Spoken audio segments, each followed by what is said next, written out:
In this video tutorial, I'm going to share to you on how you can fix if laptop sound is not working. So let's get started.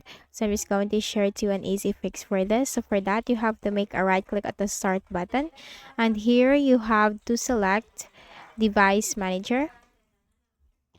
And then once you open the device manager window, here you have to simply locate the sound, video, and game controllers. Okay, sound, video, and game controllers. Now here you will find your audio driver. So if you have more than one audio driver, just simply make a right click and then select uninstall device and click on the uninstall button. Now once you have uninstalled the driver, so you have to do this for all the audio drivers that you have. Just simply click on the uninstall button. Now once uninstalled, do not worry, you have to make a right click at the start button, shut down or sign out, and restart your Windows.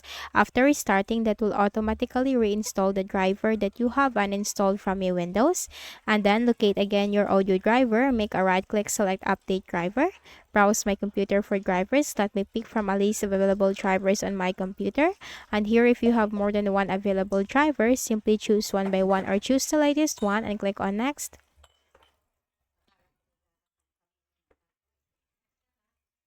Now Windows has successfully updated your drivers, then close this, and then again restart your Windows. So that's it, that will fix the issue for you. So I hope this video helped you. Kindly please do not forget to hit the like button and subscribe to this YouTube channel for more tutorials like this. Thank you for watching.